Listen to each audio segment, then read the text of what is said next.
So topic two, remember last day we were talking about some of the standards from the DRI. So things like daily recommended allowance and upper limits and all those kind of things, and daily values and whatnot. And mostly a lot of definitions. And so hopefully that's kind of the hardest part of this topic. All those definitions kind of get a little muddled and they start to sound like each other, especially with all the acronyms. Today I want to talk about Canada's Food Guide and kind of just do a little bit of a deeper dive into some of the details on Canada's Food Guide. Not everything there we're really going to cover in a ton of detail, because we're going to get into things later, right? So, I'll talk about fiber and things like that a little bit, but those things we are going to cover and kind of talk about them in detail when we get to other units. Like fiber we'll talk about when we get to carbohydrates, for example. Just want to show you, depending on when you were born and when you went through school, you may have seen different versions of Canada's food guides. Health Canada, I think they were even starting to publish dietary recommendations as early as the 1940s. So a lot of us grew up with what we would call, I guess, the 4 food groups. I think in the States, they had a food pyramid thing going on for a while and whatnot. And you can see 1977, that's probably the most famous one, and they updated it in about 1984, and it looks identical. Other than the color scheme is slightly different. Some of the newer ones here, that food rainbow thing, they're trying to show you, which areas they want you to eat more of. You can see that they kind of tweaked it between 92 and 2007 to put more emphasis on fruits and vegetables. But that kind of brings us to the current version of the food guide, where they're showing a healthy plate, and they have a whole bunch of recommendations. And so what I want to do is kind of go to the website for this, and we're going to click around for a bit and make a few notes. And I'll show you. I'm just going to change my screen share, and let's see here. So just change my screen share for a second. My initial plan was that we would be in person, and I would be doing these notes on the whiteboard. There is a virtual whiteboard, but my handwriting on the screen is not amazing. It's kind of hard to write on a computer screen. So instead, what I've decided what I'll do is we'll talk about little bits and pieces here, and then I'll make some notes on this Word document. So you can make your own Word document, or you can write it on a piece of paper. It should all fit on one piece of paper, kind of in landscape mode. You can see I have 2 sections there: healthy food choices and healthy eating habits. And that's kind of where we're going to start.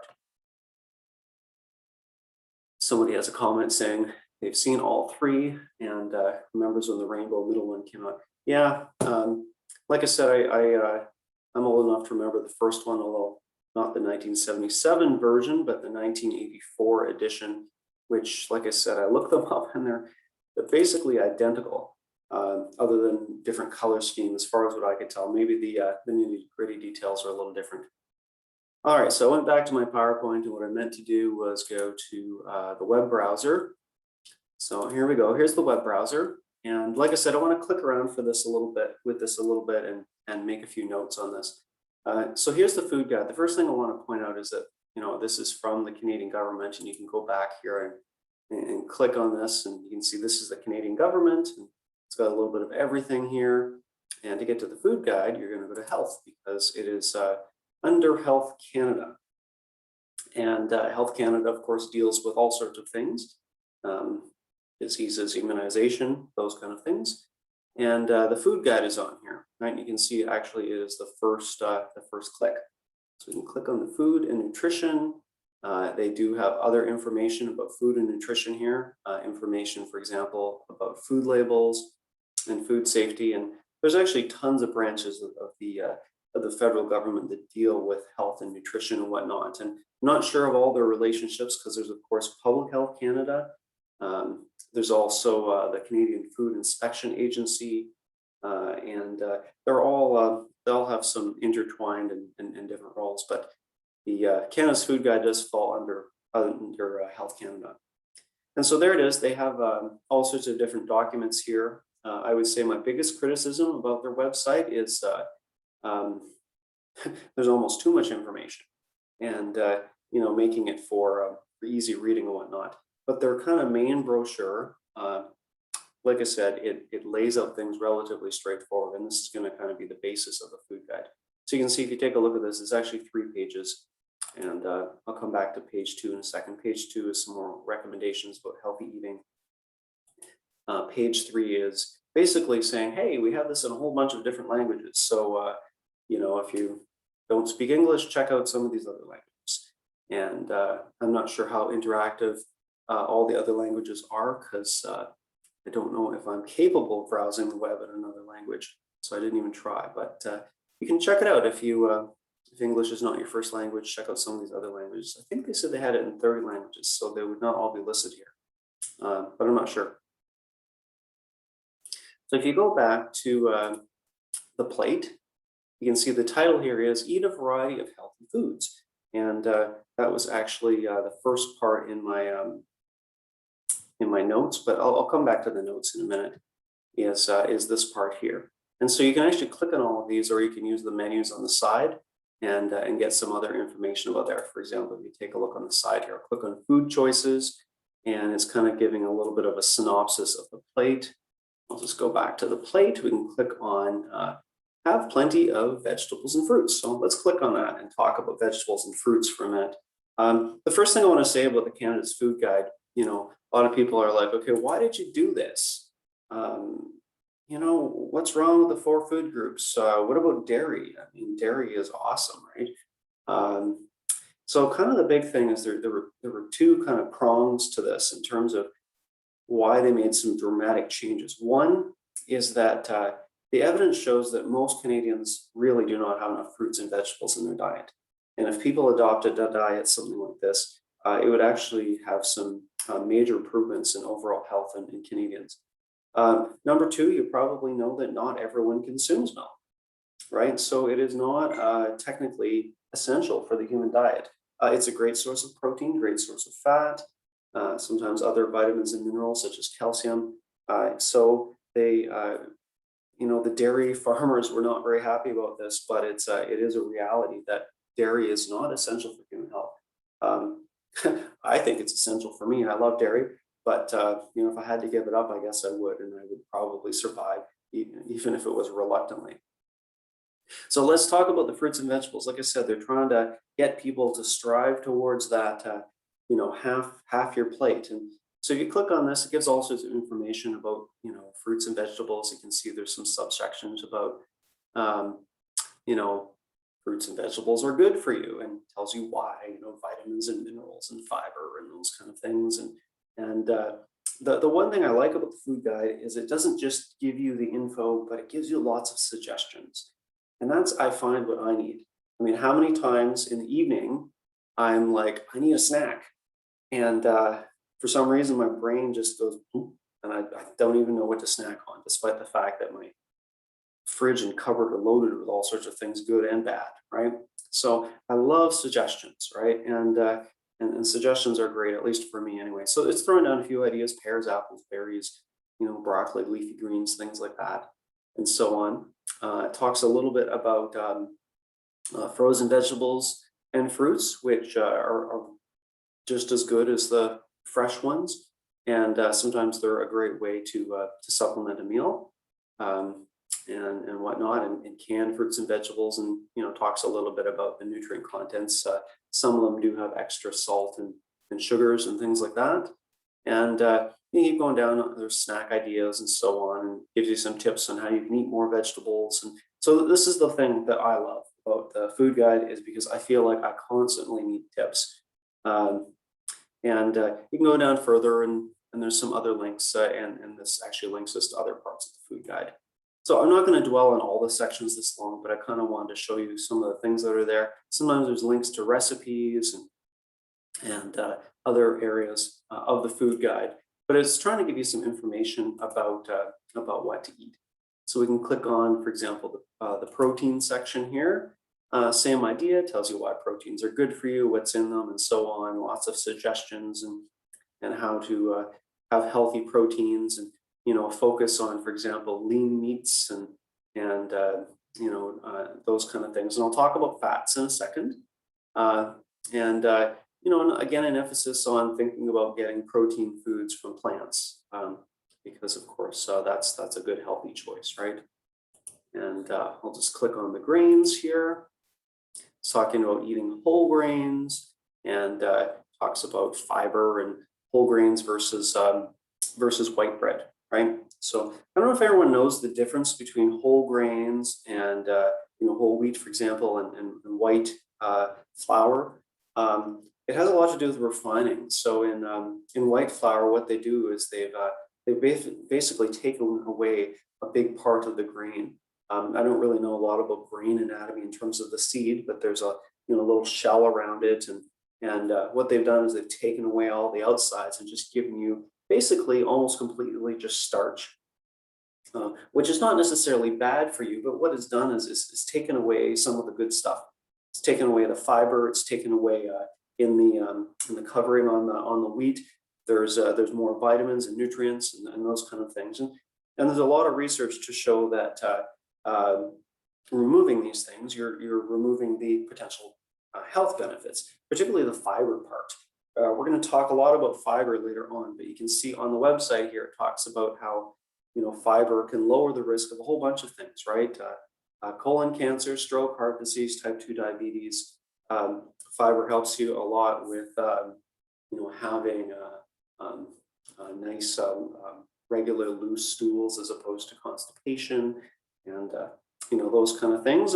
And you know what, we're all getting older, and I'm sure there's going to be a day in all of our lives where we realize we need more fiber, whether you're told so by a healthcare provider or you just come to that on your own realization. And again, more on fiber later. So it talks about different types of grains and things like that. Obviously, some people can't necessarily have wheat, but there are all sorts of other grains out there that are healthy for you and loaded with vitamins and things like that. We'll also talk a little bit later on in the semester about this big bias against carbohydrates and eating bread, and everyone seems to want to talk about them being loaded with calories, and that's kind of not true on the first front. Obviously, the more you eat of something, the more calories you're going to get. But it's not bad on itself, right? To eat carbohydrates. Carbohydrates should be a part of your diet. And according to this food guide, you're looking at bread products being about a quarter of your diet. If you look at the old food systems, it's more like a third, and probably for many of us, it might be half of our diet, and that's not necessarily a bad thing. Again, everything is what you eat, right? I'll click on a couple other things here, and then I'll make some notes. So notice on food choices here, when I click on this, there is a note here about, where is it? Choose foods with healthy fats instead of saturated fats. That's not even shown on the plate. I don't know how they could have represented that on the plate, but there are recommendations around fattening foods. And again, we're going to talk about some of the details on fats, but fat is an important part of our diet. The problem is many of us, myself included, probably consume too much, and there's also some fats are healthier than other fats, right? So you can see it's talking about saturated fats being less desirable than unsaturated fats. So healthy unsaturated fats usually come from animal products, so nuts and avocados and things like that, certain types of fish and whatnot. And saturated fats, usually we're talking about animal products, right? So butter and bacon and those kind of things. And there are some plants that have saturated fats and some animals that have unsaturated fats, but that's kind of the general trend with where those type of fats come from. So it's giving you lots of ideas about where we can get some healthy fats from and those kind of things. I'm noticing it doesn't talk about trans fats in here, probably because trans fats, they're really bad for you, but they've been pretty much banned. Yeah, I think they're banned in all food products now in Canada, or at least it's banned to add them. Food products. Sometimes they're found in very, very small quantities. but they're pretty much banned. And we'll talk about trans fats as well. And I'll come back to some of those other notes in a moment. Maybe I'll throw some notes on there. I see a couple of questions here. People are asking about oat flour and spelt flour, which are rich in fiber. Yeah, so those two flours are getting to be really popular for those exact reasons. Oats, in fact, are pretty high in protein grain as well. I don't know as much about spelt flour, but I know that's something that a lot of people are jumping on as an alternative, I believe, to wheat flour for people who have issues with gluten and whatnot. Okay, so let me just go over to the notes here. And so it's pretty basic notes. And I mean, this is the kind of thing I like to do because I find that it slows me down and helping me to organize my thoughts. And I'm hoping it does the same for you because there's some good takeaway messages here. So number one, under the healthy food choices, is basically eat a variety of healthy foods. And this is the dinner plate, right? So the dinner plate, sorry, I'm just having some word issues. My mouse is doing something weird. Okay, so let's try that again. So what are we talking about? Fruits and vegetables, right? Well, I think the food guide puts vegetables first, but that doesn't really matter, does it? So I'm just going to put, as a reminder, this is half the plate, right? And number two are whole grain foods. So that's 1/4 of the plate. And the other quarter is proteins, right? So notice it's not telling you to get your proteins from animals or to get your proteins from plants. It's recommending that you do think about getting some of your protein from plants, but humans. The reality is not everyone on the planet is going to become vegan, and we'll talk about the vegan diet a little bit when we get to our protein unit. And the other recommendation, of course, is healthy fats. All right, so that's the first part of the note, and I'm going to go back to the food guide. And so if you miss something, we'll come back to this, so you can always review the the recording of the video. So you can see that's kind of the first prong here, right? Is choose some good foods and limit your unhealthy fats and focus on the good ones. Second one here, it says limit highly processed foods. And this is something we'll probably talk a little bit on and off all semester. Let me see if I can make this just a little bit bigger. Let's see here. There we go. That's a little bit bigger. So here it's talking about processed foods, and we're going to kind of get into that.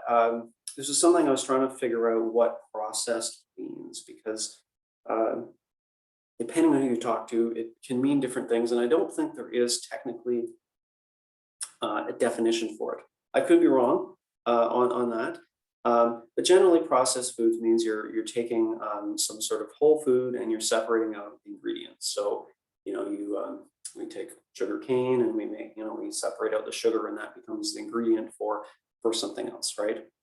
Sometimes when the word processed is used for foods, it's talking about certain added ingredients like added sugar, added salt, added nitrates, and things like that.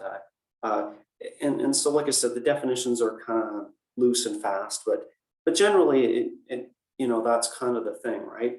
Is those are the things we're concerned about, is often extra salt, extra sugars, and extra fats and things like that. So you can see some examples of processed foods. I was talking about fast foods and ice creams and things like that. But it can include all sorts of other things that pretty much almost anything that you're going to find in a box or a package that has a nutrition label. Many of those foods, like a very high percentage of them, you could basically call processed, right?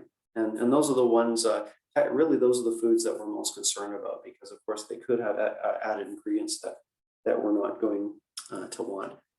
So you can see that it has some subsections here. Prepare foods with healthy ingredients.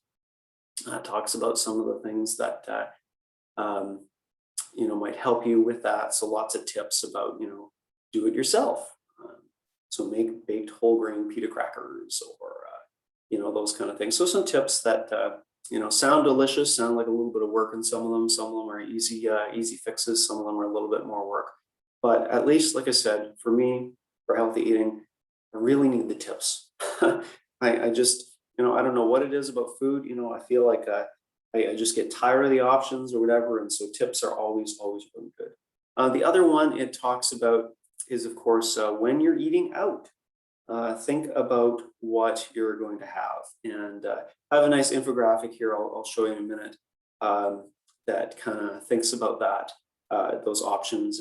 And all the big restaurants and chains now, you can get the nutritional information if you ask or from their website. But it's talking about these kind of things, right? And making wise menu choices and whatnot.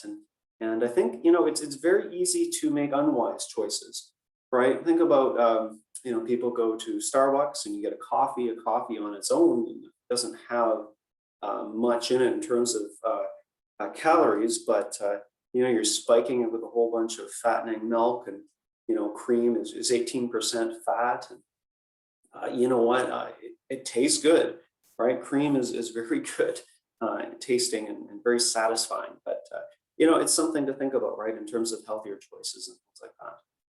So lots of tips there. Again, I'm not going to go through all of them, but you can certainly take a look at that. This is the part I like: healthier menu swaps. You go to the restaurant and you order the fish and chips. You know what? That is kind of, for me, an indulgence. I love fish and chips, but unless I know the French fries are really good at that restaurant, often I will substitute a salad. I've found that bad French fries are just not worth it. But extra good French fries are worth it, worth the indulgence. So if you go to Mr. Mike's, for example, they have amazing French fries there. But most other places, I've decided nowadays just to kind of skip on the French fries because it's just not worth it. So processed foods and whatnot. The other one, of course, is water.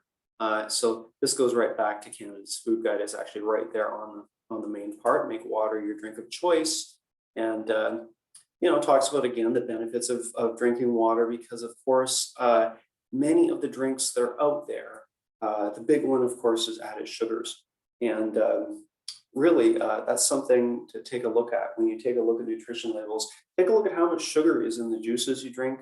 A lot of people are into soft drinks, of course, and even sports drinks, and a lot of alcoholic drinks. You have 3 beer, depending on what you have, that can be a significant number of calories, and not something to cut out entirely, but something to think about. This is actually a big change that I made in my life, and I'm hoping I'm feeling better for it. I used to, every morning, I had to have a giant glass of juice. I'd wake up and so thirsty and just craving that juice. And I think what I was actually doing was craving the sugar. I'm not sure, but somehow I was able to cut that out entirely. I never thought I'd ever be able to do it. But when I started looking at the labels on these juices and how much sugar I was consuming, I'm just like, you know what? Probably not good for me. And for some reason, I don't know why, like I said, that turned out it was an easy choice. I thought I was going to have a hard time giving up juice. And I still do drink juice from occasion once in a while, but it's just not doing it for me like it used to. So that's a good thing. All right, let's go back to our notes. We'll fill in a couple more details there. And back to the Word document.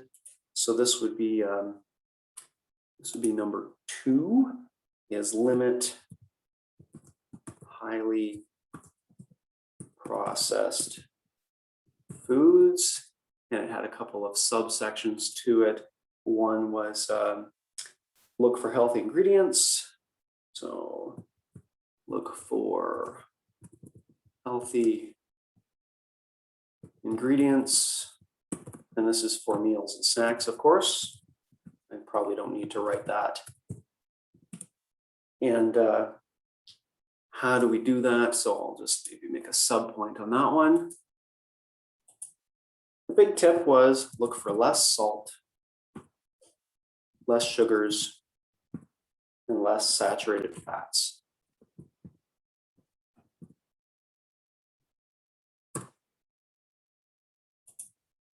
And tip B was look for healthy options. So choose healthy options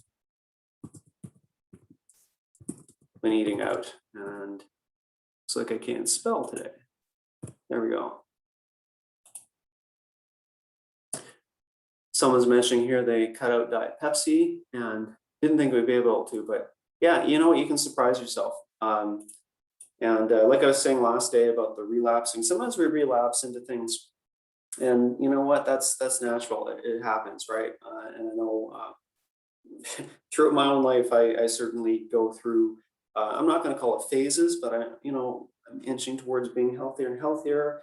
And then sometimes, let's say I don't know, a pandemic happens and you're stuck at home and with all the temptations in the cupboard and things like that happen, right?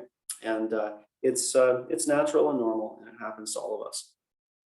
Okay, so number 3 was, of course, make water your drink of choice. Oh, the other thing I was going to point out is if you go down on the water option, it actually gives you lots of ideas for making water more attractive. I know lots of people are into the soda stream things nowadays. My sister loves putting lemon in water in the fridge, and there's lots of little things you can do like that can make water more interesting. I personally like drinking water, but I know some people, they think, okay, the tap water just doesn't taste right. And that's a big one, right? Everyone grows up in a different town or community, and you sort of get used to the tap water you have at home. And when you move to a new community, sometimes it just doesn't taste right. Apparently, people who move to California hate the tap water. The tap water in California has traces of, because a lot of it's from groundwater, has traces of hydrogen sulfide, which is the thing that makes the smell of rotten eggs, right? And the human body is super sensitive to that smell and taste. So apparently a lot of people go to California and taste the tap water, just taste it and say, oh, something's off about this. Even though the levels are not going to make you sick, but I get it's a big turnoff, as you could imagine, if you can detect that taste. Kind of the main thing about this was replace sugary drinks. Was kind of the big tip there, because of course there's a lot of calories in there, and really there's only so much sugar you should be consuming in a day. Again, we'll talk about sugar a lot more during the semester, and we'll get to carbohydrates. We'll talk about sugar a lot there. Okay, so this is still that first column, right? You can see there's 2 other things here using food labels. I'll just click on that. We're going to talk about food labels today. So I'm not going to go into all of this right now. And the other recommendation is be aware of food marketing. Food marketing is amazingly powerful. I can't tell you how many times that I see a commercial and suddenly I want pizza or whatever, right? I get an email. I ordered pizza from Papa John's. I'm not even sure when that was, like a year ago, and now I'm on their email list. And regularly they send me these, deals and whatnot. And honestly, it doesn't take much to convince me to order pizza at all. But like I said, there's a lot of more subtle marketing and things like that. And when we talk about superfoods and functional foods and things like that, this is where we have to start to be careful, because marketers, they're very good at exploiting us and giving us warm feelings or memories over things, or giving us there's so many things, so much about marketing that I don't know about. But think about maybe some of you of the big brands. So Coca-Cola, right? They've got a little jingle at Christmas time. McDonald's has that "I'm loving it" jingle, and you know what? You hear those things again and again, and it's kind of a nice, familiar, warm feeling, and we like that as humans. We like to feel good, and marketing does work. Why do you think they spend $1 trillion on it a year? So there's lots we could say about marketing, but anyway, you can see there's some things there. One of the other sub point here is limit kids' exposure to food marketing. I don't know how you're supposed to do that. Because marketing is kind of everywhere. I don't know if it has some tips on that. Let me just take a look here. But kids in particular, I don't know how true this is or not. I have kids, and I can tell you some of them, some kids seem to be like totally sucked in by the marketing. And then others are like, whatever. So I don't know whether it's a personality thing or not, but certainly, there's been lots of criticism about toys with Happy Meals and things like that. And I think it's a worthwhile conversation. So let me just add those to the note here. And those are the last two tips about making healthy food choices. So use food labels and beware of marketing.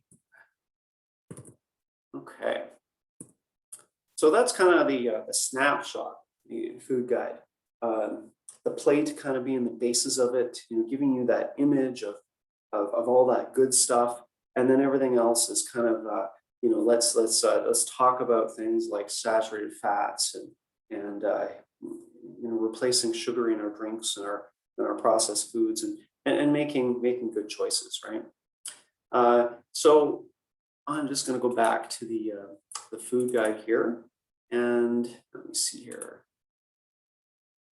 So that's kind of the first part, is this plate. Now, some of those things that we talked about are in the second part here. You can see, I think it talks about food labels down here. Yeah, the bottom part here, food labels and marketing and whatnot is sort of included in that first half of the food guide. The second half is about healthy eating habits, and I'm just going to kind of comment on these a little bit, and we'll probably comment on some of them over the semester. So being mindful of your eating habits, right? And this is something that's important for anybody trying to change their diet or change their health, and just in kind of general, a lot of health tips, right? Being mindful of what you're doing day to day, right? And there's lots of stories that people have in terms of what has worked for them, what's not, but you can see some good questions here. When were you hungry? What are you eating? Those kind of things. My mother-in-law a few years ago was looking at losing some weight, and when she started asking herself these questions, she realized that she snacked on nuts. Mixed nuts are not bad for you, but they are pretty calorie dense. And she realized she was probably consuming about 600 calories in nuts daily, because she just had them everywhere and was continually just kind of munching on these things, right?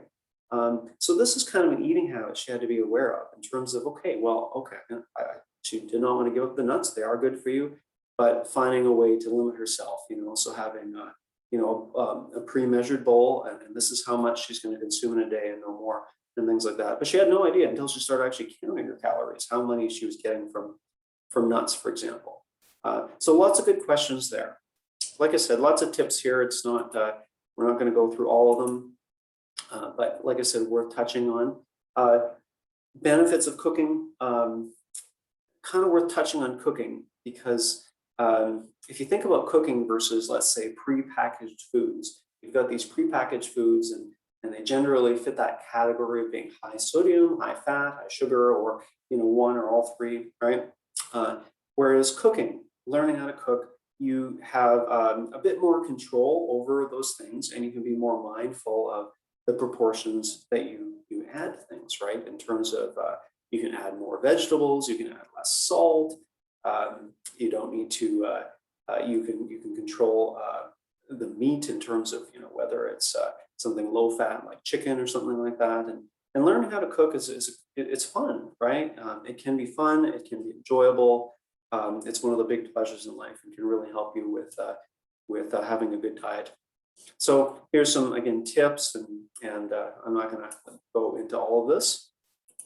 The one thing I was going to say is I'm not a cooking expert by any means, and so if anybody has cooking tips along the semester to share, please let me know. Somebody's saying that she limits her kids when it comes to McDonald's with a simple no. And it's easy, and I'm glad it's easy for you. Yeah, I mean, it's hard to get away from the convenience, right, of fast foods, right? And we're going to talk a little bit on feeding kids. I think that's one of the later units.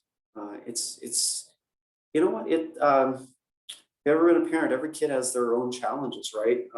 My oldest son, like I think he would have been a vegetarian if like it came so easy for him. He just loves vegetables. He's the kid that at 3 years old, he says, "Oh, we're having a salad, yay!" I was like, "Wow, this just doesn't seem natural." My second son was the exact opposite. He was a carnivore. He just wanted to eat meat when he was a baby. So every kid has their own challenges. Some are super picky and won't trust any food they've never seen before. So there's a lot we could definitely say about that, and we'll talk about that a little bit later. Enjoying your food. So this is kind of goes along with cooking, and but kind of talks a little bit more about the social aspect of it. It is that this is something that depending on what culture you're from too. Different cultures have different enjoyment around their foods, right, and things like that. So it talks about those kind of things that can help you out, and lots of tips. And I'm not going to go into all of them today. Eat meals with others.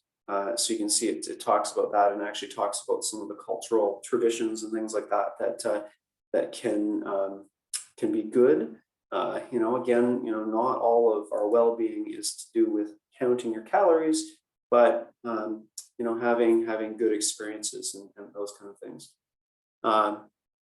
Somebody has a comment about growing up in a small secluded town and there were no fast food places. Yeah, actually, that's my experience growing up.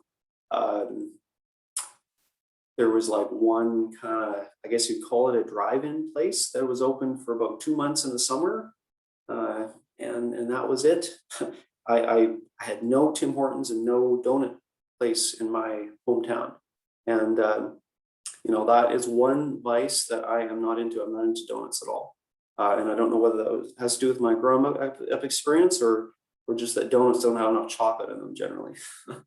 But anyway, so let me just throw in those notes there. And these ones are a little more straightforward, and I didn't want to talk about them quite as much. Okay, that should be a 1. Let's see here, I gotta change. There we go. Number 1. So healthy eating habits, right? So be mindful of course I can't spell. Be mindful of your habits. And I think it actually says eating habits, but I think it's worth it to be mindful of all our habits, because sometimes there are other changes we can make in our lives. Take time to eat. So taking time, right? So you're not shoveling it all down your mouth and consuming a whole bunch. You slow down, and generally when you slow down, you actually eat less. There's a lot of studies to show that. Notice your hunger cues, and I encourage you to take a look at some of the tips it has there. Number 2 is basically cook more, and there were some subpoints there, which was plan your meals, and I guess the subtext there is plan your meals and think about healthy choices as you do so. And another one is involve others. Right, that is a big part of life, is of course involving others in our lives, and makes our lives meaningful when we do involve others. And a subpoint they had there was involve kids, right? This is a big thing about being a parent. You want to teach your kids good life skills in the long run, and teaching them how to cook. That is obviously a very good thing to do. Number 3 was enjoy food. And had mentioned that we can, there's a lot of cultural enjoyment, we'll call it. And then number 4, which was kind of related, was eat with others. So those are all things, like I said, lots of tips in there, and not everyone is necessarily for not everything there is necessarily for everyone. You know, some of you people are probably single, living alone. You're not going to eat with others every single meal and those kind of things. But you know, take a look at the tips. There's some good ones in there. I do have 4 boxes here. The other 2 boxes, I'm not going to really put any details. I'm just going to make it very basic. Another prong of the Canada's Food Guide is they have recipes, and I don't know how many. There's probably 50 or 100 recipes there, and so lots of suggestions. You know, when you click on the fruits and vegetables, there's recipes there. You go to the whole grain foods, there's recipes there, and so they've got lots of good ideas and those kind of things, and then they have lots of tips. If you look at all of the items in there, there's all sorts of actionable tips you can do about, you know, try this instead of that, and so some of these things include meal planning. So if you click on the tips tab, maybe it's worth it to go back and take a look at that tips tab. Where are the tips? I got to go back to the food guide here. So let me click on tips there. So if you take a look, they've got a whole bunch of tips. And again, these are all kind of worth it to spend a little bit of time on. Meal planning, right, around various activities. So diets and food trends, adjusting recipes and things like that. Eating on a budget. Healthy snacks, you know, that's the one that I need the most tips on, healthy snacks. I seem to be really good at having healthy meals, and then it's the snacks in between that really get me. Food safety, that's a good one, particularly if you have questions around these. Maybe you're preparing a turkey around Thanksgiving time or something like that. Eating anywhere, so tips for home and school and work, those kind of things in the community, eating out, and then of course, life stages. And you know, so this is a good one if you have young kids and you're pregnant or breastfeeding, teenagers, right? Trying to get them to eat healthy food. Good luck with that. So maybe I'll just add those on there. Just a couple of sub points. So meal planning. I'll just call it 3 things: meal planning, places, and life stages. Okay, so that is my big summary of Canada's Food Guide. Lots of those things we are going to touch on here and there over the semester. Like I said, it's kind of worth it to look through that and see what it is. I know some people look at it and they think it's a really rigid kind of thing, but I think there really is a lot of wiggle room there, right? It's not saying if you don't have half your plate of fruits and vegetables that you're going to die. It's just saying, you know, this is ideal, and not everybody is going to be in an ideal circumstance, but they're hoping that more Canadians will work towards that, because of course the goal of Health Canada is to have healthier Canadians. So I'm going to leave that. If you miss something, you can check the video, or you can always email me. I can send you this Word document at any time. It's not a big deal. I'm going to go back to the PowerPoint, and here's the Canada's Food Guide. Like I said, it is worth a little bit of everyone's time, I think, to take a look at this. A lot of people aren't familiar with this new one. It was really only released I guess it's 3 years ago now, and a lot of people have not even seen it yet, and have no idea what it's about. So it's worth it to take a look at through. So there's kind of the big, you know, some of the take-home points, right? Eat more fruits and vegetables, go for things with whole grains and water, and try to reduce fats and sugars. And for many people, another goal is to try to reduce sodium. It may not necessarily be important for everybody, but a lot of people are consuming more sodium than they actually need. I don't know what I was going to say about this one here. I guess that's kind of a repeat of what I've already said. Like I said, Health Canada really is just trying to reach out to consumers. Other governments and countries have their own systems. Around the same time when Canada switched to the new food guide, the United States switched to this My Plate thing. And you can see it's very, very similar, with the exception that you can see the Americans are showing a little portion of dairy. Why they did that, it depends on who you ask. I think the move was a little bit more political. The dairy farmers in the United States have a lot of money put into lobbyists, and so I think when they were designing this, they were able to keep dairy in. I have nothing against dairy. I love dairy, and I think it's a great source of protein and calcium and other things. But I do recognize not everyone needs it. There's a lot of populations in the world, people don't consume dairy at all. So I think, you know, how to recommend it, you know, different philosophies around these different groups. Okay, so 11:15. Okay, I guess I didn't think that was going to take that long, but that's okay. We're moving along, I think, at a comfortable pace. If I'm ever going too fast, let me know. If I'm going too slow, let me know too. I'm still working out the nuances of this course and the material, and there's lots I'd love to talk about. Hopefully, we can kind of cover the appropriate amount of information over the semester.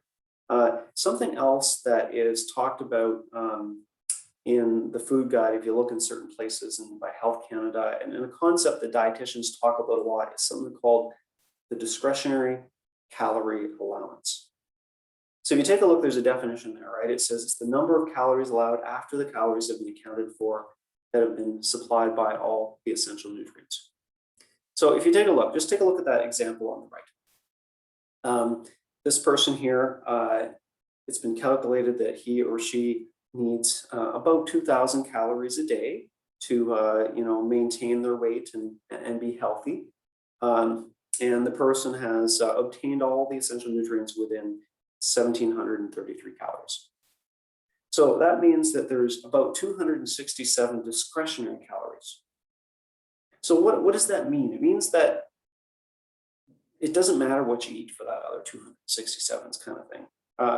If the person's trying to lose weight, they don't need to consume those extra calories. In fact, that may be a way to do it. You know, you're trying to get that healthy balance, but less calories, and maybe lose weight. Or this is the, you know, the area where you can even have some indulgences. I think I have on the next slide here some examples of things that may include in this. And so most people fall into this category. Most of us, no matter what your diet is, you're getting enough. You know, I'm guessing that nobody in this class is suffering from any nutrient deficiencies. You know, a lot of our food is very good for us and whatnot. But you know, those discretionary calories, right, is something that a lot of people talk about in terms of, you know, having a healthy diet and a healthy lifestyle. Because, you know, we don't want to necessarily give up everything. For some people, that is a solution, though, right? For some people, it is giving up sweets entirely. And for other people, it's like you got to live once in a while, kind of thing. So this is what this discretionary calorie allowance kind of concept is around, is that, you know, let's focus on getting our main nutrients, and then after that, we can indulge a little or lose weight or, you know, whatever needs to be done. You can see this note here that physical activity, of course, is going to affect that kind of thing. If you're burning 500 calories a day by doing exercise, then your calorie goals may not be 2,000, they may be 2,500 or so on.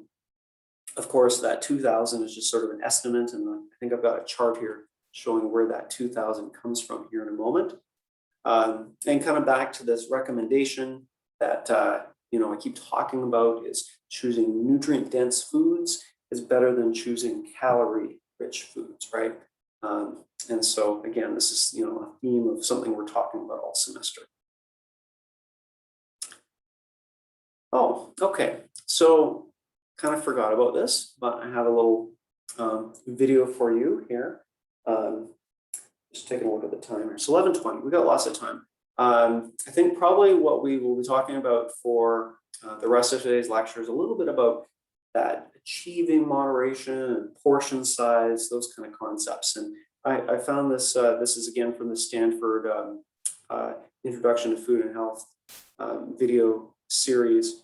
And they're talking about that achieving moderation and a little bit about highly processed foods. So it kind of continues on what we're talking about. And it's a good way to break up the lecture because you're probably tired of hearing my voice. So we'll let someone else talk for a couple minutes, and I'll play this for you right now.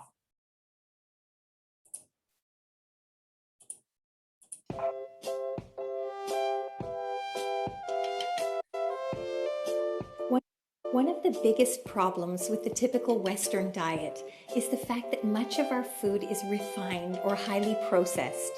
The refining process removes important nutrients like fiber, iron, and B vitamins, and this is done by food manufacturers for two reasons. Firstly, it's to give the end product a softer texture, and secondly, it's done to extend the shelf life of the resulting product. A heavily processed food is going to last longer on the supermarket shelf because pests, like mold for example, are less attracted to foods that are low in nutrients. A hamburger that's highly processed will spoil much more slowly than a hamburger made at home with mostly natural ingredients. But the question is, if highly processed food is so low in nutrients that the pests don't even want to eat it, how healthy can it be for us? In fact, the nutrient content of any given food is directly related to the spoil rate of that food. Foods that are very low in nutrients spoil much more slowly than foods that are rich in nutrients. One of the best predictors of a healthy diet was whether it was cooked by a human being or a large corporation. And the reason is that when we outsource our food preparation to big companies, they tend to cook in a certain way that isn't very healthy. They tend to use way too much salt, fat, and sugar, all of which are problematic nutrients for our health. And they tend to use the cheapest possible raw ingredients. Their business model is to start with the cheap food and process it as much as possible, make it attractive with salt, fat, and sugar. Thinking about the nutrient density of a food is another conceptual way of making sensible food decisions. The nutrient density of a food can be thought of as the amount of nutritional value, including vitamins, minerals, and fiber, divided by the calories or energy content of that food. For example, a glass of soda is high in calories without providing much in the way of nutritional value. Foods that provide lots of calories with very little nutritional value are sometimes called energy-dense foods, but their nutrient density is low. A bunch of fresh spinach, on the other hand, would be an example of a nutrient-dense food because its nutritional value is relatively high compared to its caloric content. When people talk about fast food being cheaper than fresh food, they're often referring to the fact that the cost per calorie of highly processed food is lower than that of fresh, whole food.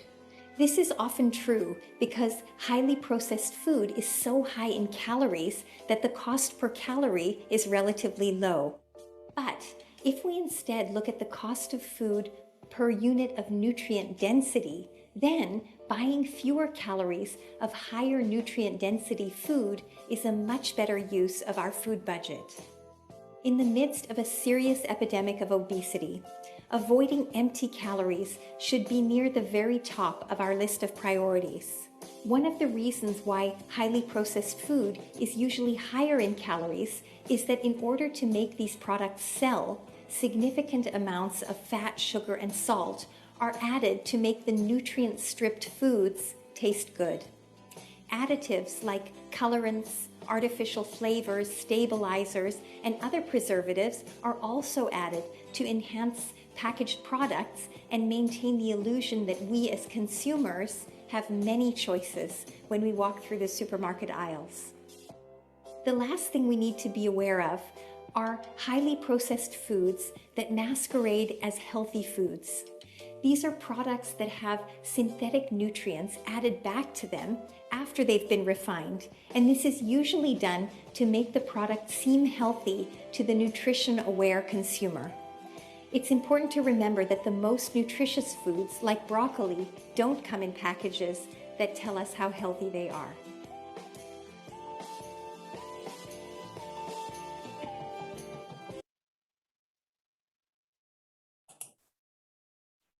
Okay, so lots of tips there. Like I said, I like that video series. They have a lot of good practical advice and some good information there. just want to show you some infographics and other things here that, give you some suggestions about achieving moderation or portion size and things like that. So here's one I found, and showing some different ideas for snacks, which, like I said, this is a big one for me, is thinking about, what am I snacking on and those kind of things, because it's certainly very easy to snack and not even think about what you're having or how much and whatnot. And so there's some substitution ideas. I was going to show you more from the fitness chef on Instagram, and he is pointing out that in this infographic, sometimes what you snack on makes a big deal, and it's worth it knowing a little bit about the foods that you consume. Muffins, for example, get those big muffins from Safeway. I think I'm trying to think of the ones. Actually, maybe I'm thinking of one of the big ones from Superstore. I can't remember where I bought them. They were massive, and when I looked on the label, I mean, yeah, like 440 calories. That's huge, and you can eat all this and get less calories. So again, nothing wrong with a muffin once in a while, but try not to eat 5 of them in one day. Here's another example, right? And another thing that he likes to point out is that a lot of foods that are being advertised as healthy, so you can see on the left there's a smoothie and some cashews, and you know what? Both of them are loaded with calories, right? So keep that in mind. Nothing wrong with eating healthy foods, particularly if they're packed with nutrients. But keep in mind when you are eating them, you can be consuming more calories than you might suspect. And he's showing that comparison there on the right. I think you've got a couple more from this guy here, and he also likes to talk about living life and realizing that you want something sweet. There's different sources of it, raisins versus candies, and he's just saying, hey, these have the same amount of calories. And if you've met your nutrition needs and you're looking for a sweet snack and you can handle that, then why not? Be flexible once in a while. Here's another example of being flexible once in a while, right? And for everybody, of course, that means something different in terms of how often you can do that. So this is where that 2,000 calorie thing comes from. And you're going to see that for those daily values and all sorts of places, they sort of use that 2,000 calorie thing as a bar. It's kind of a nice round number, covers a decent amount of people. You can see it's covering basically a sedentary woman from ages 19 to 30.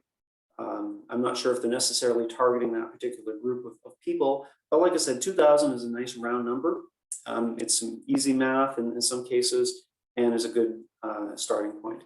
Of course, it's not everybody.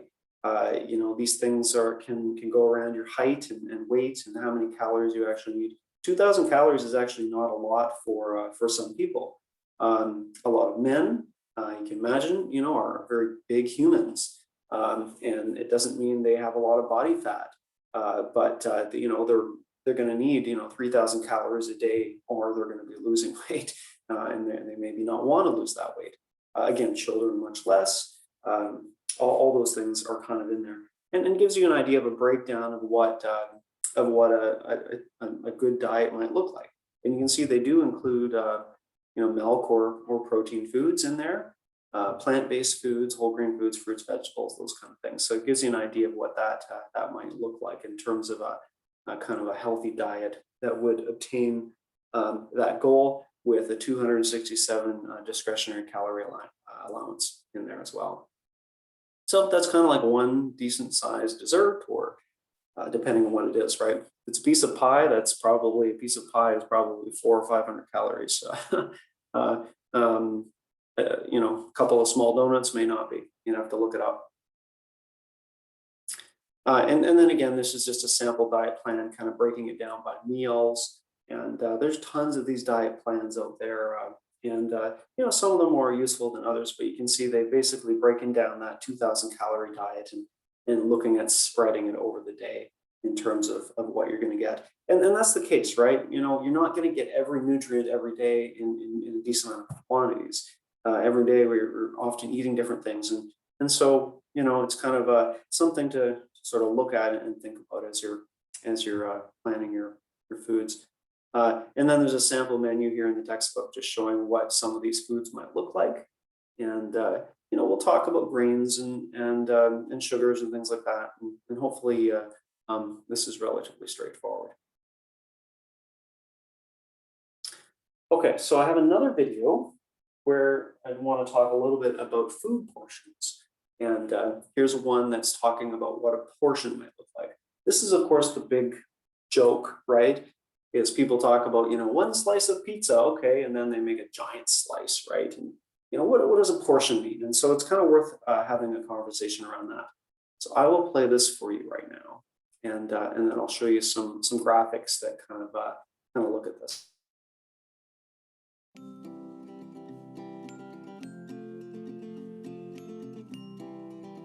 Are you wondering if you're eating too much or too little of some foods?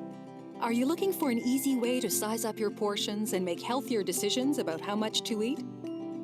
Then give yourself a hand. Using your hand as a tool can help you estimate different amounts of food and manage your portions, wherever you are. Try these handy tips to estimate your portions. Your fist is about 1 cup of food. Use your fist to estimate all kinds of foods, like cereal, salad, and yogurt. And even snack foods like popcorn, chips, and ice cream. You can also estimate 1 cup of milk or soy beverage. Use half your fist to estimate about half a cup of food. Here's how half a cup of rice, pasta, or fruit would look. How much pasta do you estimate is in this restaurant meal? That's about 8 half-cup servings. This dish is made for sharing. Use the palm of your hand to estimate protein-rich foods like chicken, beef, fish, pork, and turkey. The palm of your hand is about 2.5 ounces of these foods. Be sure your portion is about the thickness of your pinky finger. How much steak do you think this is? That's about the size of 2 palms, or 5 ounces. You can also use your hand to estimate foods like bread, bagels, or pitas. Use your thumb to estimate 1 tablespoon of foods like oil, margarine or butter, peanut butter, mayonnaise, and other sauces. For smaller portions of these foods, use your thumb tip to estimate 1 teaspoon. Hands come in all shapes and sizes, so here's a helpful tip. Measure out different foods using measuring cups and spoons. Then compare the amount to your hands and thumbs. That way you can do an even better job of estimating portions with your hands. Need more help estimating your portions? Check out our handy guide to serving sizes.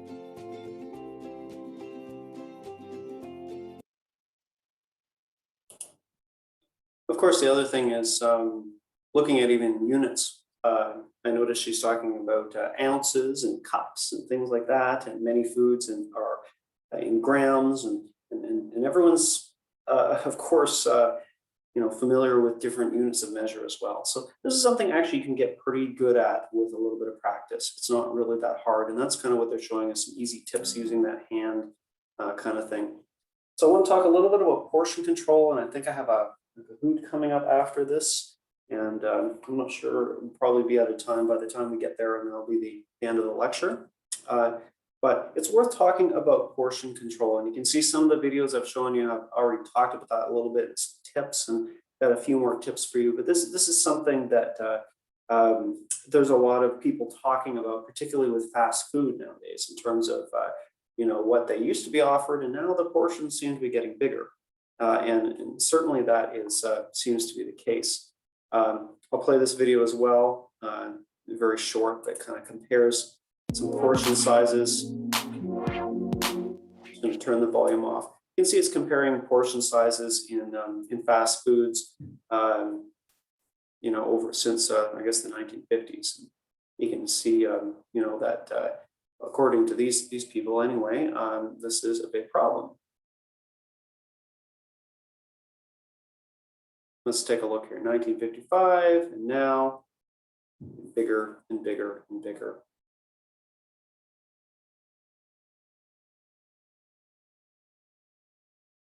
French fries.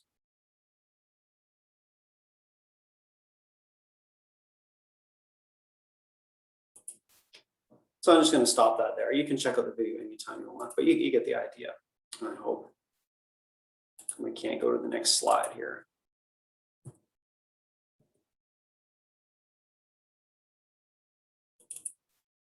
Okay, I'm having some issues with the PowerPoint here. Just I may have to exit it here for a second. Oh, there we go.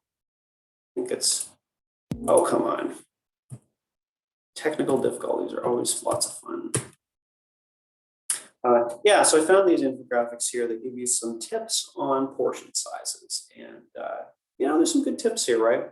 I think they said in the video last day, one of the big tips is using smaller plates because, you know, when you have a big plate, the temptation is just to fill the whole thing up, right? And so a smaller plate makes you feel like you're eating more and helps you resist the temptation of filling it up. And that kind of goes with snacks too, right? You know, rather than grabbing the whole bag of chips, maybe just a small bowl or something like that, or a medium-sized bowl or whatever works for you. That way you're not tempted to eat the entire bag of chips or something like that. You can see it says use your plate as a portion guide. So that's kind of going back to the Canada Food Guide, right? In terms of, you know, what you're filling it up with, in terms of where the calories are coming from, you know, fruits and vegetables versus grains or proteins, those kind of things. Here's the hand tip, and you know, I'm not going to go into that. It says you can also, in many restaurants, ask for smaller portions. Not really a big deal. You can always ask. Start meals with a glass of water. Again, that's another pretty decent tip. We'll talk a lot about water. There's a lot of myths around water that are worth touching on when we get to water. But generally, yeah, taking a drink of water can actually help you feel a little less hungry, maybe a little bit more full. Taking it slow, we talked about that. Don't eat it from the container. I think I mentioned that already, right? It's very easy to grab that container before you know it, you're through the whole thing. Whereas if you measure it out, you can control how much you actually eat. Of course, it doesn't stop you from going back for seconds in some cases. Be aware of a suitable serving size. So that's another one that's worth talking about in terms of suitable serving sizes. And that's going to vary depending on the food product. If you take a look at something like, you know, banana bread, and I'll talk about banana bread next day. Banana bread is really calorie dense. So a serving size for many people is probably one slice. Doesn't seem like very much, but it's very easy. You could eat 3 or 4 slices of banana bread and realize that you've just consumed, you know, 600 calories, depending on the size of the slice. So always worth it to know a little bit about those things. Using a food diary. So that's going to be our next assignment. We're going to track our food eating for 3 days. And so we'll talk about that a little bit later, and you'll see how useful it is, and it starts to give you a feel for where your calories and nutrients and things like that are coming from. So more on that later. A couple more infographics from the fitness chef. He's giving you some ideas about how to reduce calories when you're eating a fast food, because of course sometimes it's necessary or you know, it's an indulgence that's worth it once in a while. But you know, take a look at these 2 meals here. They don't look that much different, but ordering you know, smaller fries, medium fries instead of large fries, and a diet drink, huge difference there. And I guess the one on the left has is that bacon or something? I guess it's just a double quarter pounder, which means it has an extra patty. So yeah, that's what is that, 400 or 500 calories there. That's pretty significant. Here's another example, looking at KFC. You can see again, he's a big proponent of diet pop, and we'll talk about diet pop versus regular pop. We'll get there and talk about some of the pros and cons. But looking at this mighty bucket versus the popcorn chicken, huge differences in the amount of fat in those 2 products in particular. He's got one here for Subway, or not, Burger King and Subway. And again, some suggestions on what you can do to cut back a little bit and still enjoy the meal. And even you can see, like, he's still eating the cookie, but you know, one less sub and a diet pop makes a big difference there. Oh, one more. I keep finding he's got lots of great stuff on there. Again, he's talking about, this kind of goes back to the Canada's Food Guide about cooking, right? Tired and hungry after work. So you can spend time in line and getting the fast food, and you can see he's picking on pizza here, which is something to put on certainly once in a while if you're consuming the whole thing. But he's saying, look, you can spend a little extra time cooking something enjoyable, and it's going to support your goals, and you're not going to be spending all that time regretting it. So just some things to think about, right? And that's kind of the point here. People aren't going to make changes overnight, but some goals to maybe strive towards. Another thing he talks about a lot in his posts are talking about criticizing these health foods that are actually really high in calories. And you can see there's a comparison there on the left of what he calls a clean breakfast, right? Is 1,000 calories. If you are trying to get 2,000 calories in a day, that's half of your allotment. It means now you have to skip lunch or dinner to not go overboard and gain weight. Whereas there's McDonald's, 537 calories. Maybe not the healthiest thing, but certainly if you're looking at calories, it's actually in this case the wiser choice. All right, so here we are. We're at the Kahoot. So load up the app, and I have some questions for you. Let me get that loaded up.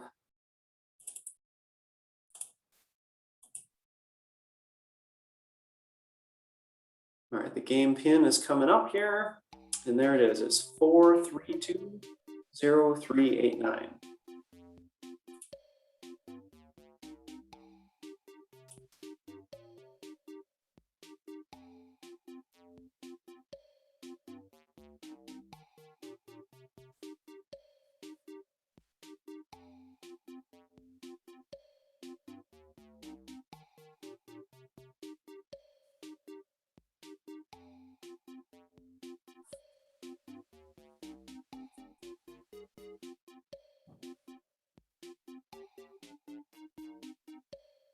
All right, I'll give you 10 more seconds to join, and then we'll get going. Like I said before, the game pin is usually found on the bottom of the screen. So if you join late, it's not a big deal. All right, here goes. The DRI and Canada's Food Guide.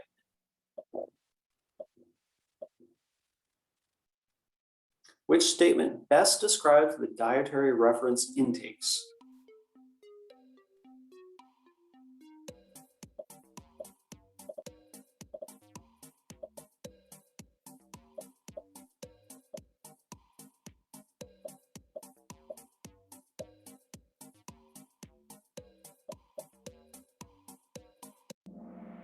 All right, time's up. So let's take a look at this. So this was, way last day, Wednesday.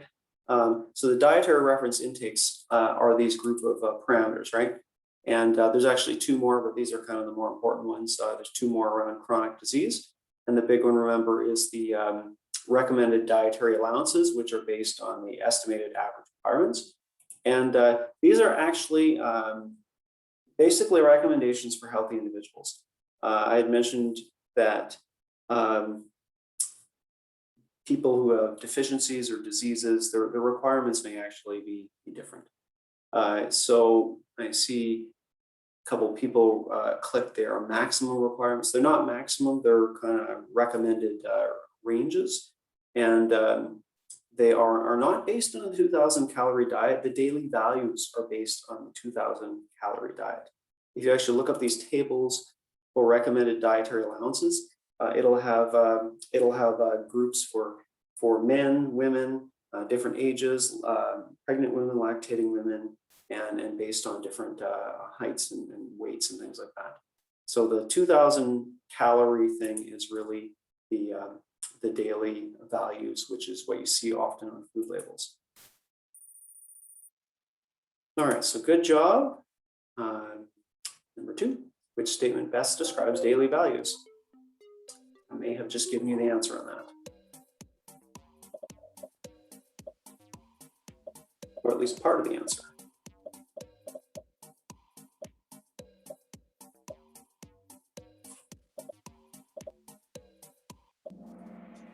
So the correct answer is they are a good way to compare things.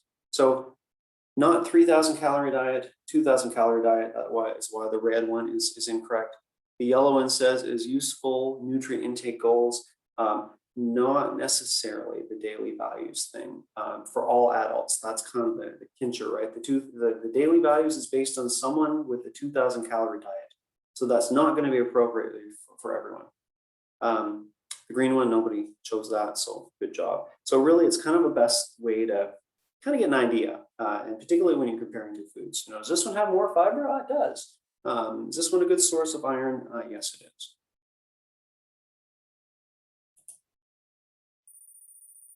All right, so Nat is in the lead. Question 3. According to Canada's Food Guide, which recommendation is considered a part of healthy eating?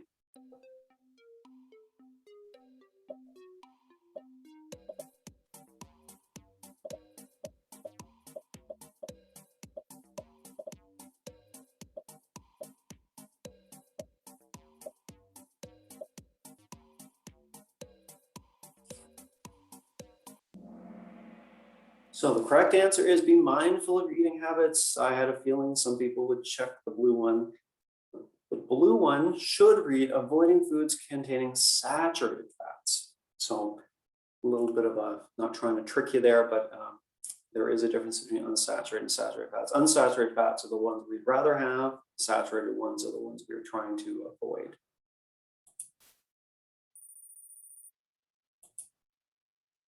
Question 4. It is recommended that Canadians should choose less of which of the following food items?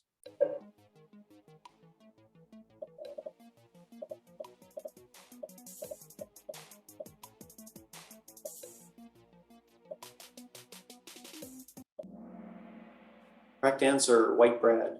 Everyone jumped on that one. Good job.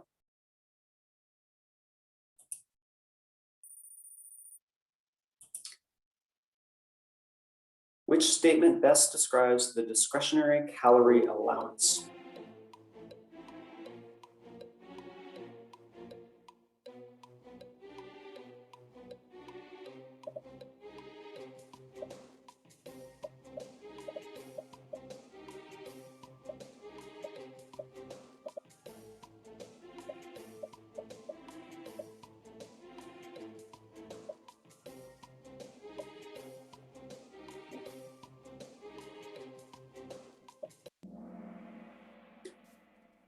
Okay, so worth talking about this for a minute.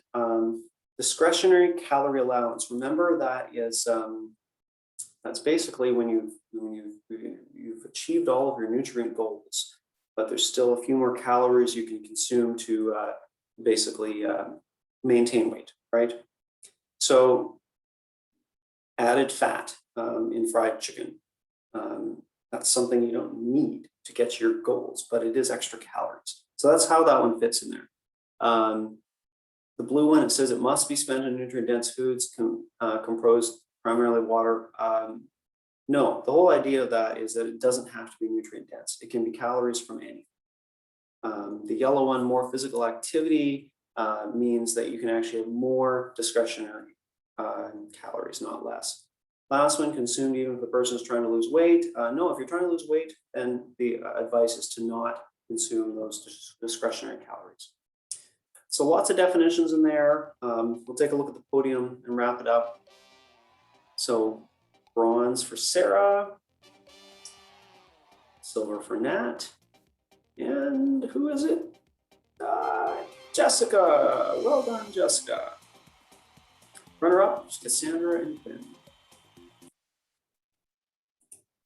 All right, so we're going to wrap it up there for today. So I know there's a lot of definitions and a lot of heavy information there, particularly on Wednesday's lecture. And so we're not at the point where we're done this topic, but we'll be finished it next day. We'll talk about food labels and some of the superfoods, and then we'll be set up for quiz number 2. I know this unit's a little bit longer than I thought it was, but I think it's worth it to spend some time on these concepts. And like I said, we'll be kind of reinforcing them throughout the semester.